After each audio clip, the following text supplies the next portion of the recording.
Alright guys, let's start with leading. Leading is the space between lines of text, and you can also refer to it as line spacing. Your objective here should be to get the line spacing right, so the text is easy and comfortable to read. I know many people who are insecure about this because they don't know if the line spacing is right, and for that I always tell people the same trick I told you before, and that is just show it to a friend or a family member, or even try and read it yourself. If you can read it fluently, then everything is perfect. Now let's go on to tracking. So this is simply the space between every single character.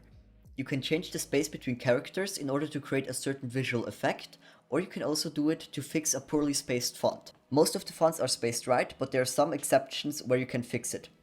I'll just jump back to the Canva editor really quickly to show you some examples where I needed to change the character spacing in order to make it look better. I created this advertising poster for my own clothing brand, and I noticed that there is still lots of free space here and lots of free space here. So all I did is I simply increased the space between the characters, and boom, it looks a lot better and way more professional. And I did the same thing for this Instagram post right here. It looks just way better if the spacing is optimized. Take a look. And there we go. So it's all about filling up empty space. So if you've got lots of free space on the left and on the right side of your text, simply try to modify the character spacing and see what effect it has on your design.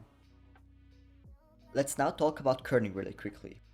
Kerning is simply the space between every single character. Well, unfortunately, there is also something that we designers call bad kerning, and that is if certain characters look inappropriately spaced. Thankfully, it isn't that big of a problem in Canva, but it can be if you're downloading a font from the internet.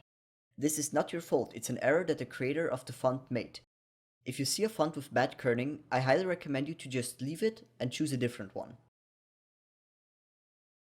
Alright guys, that was it. I really hope that you enjoyed the typography and the color theory section.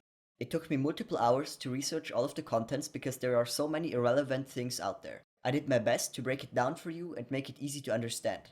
If you've got any questions, feel free to reach out to me right here on Udemy, and I'll get back to you as soon as possible. In the next section, I'm going to show you how to create awesome, professional looking and engaging social media content, so keep watching.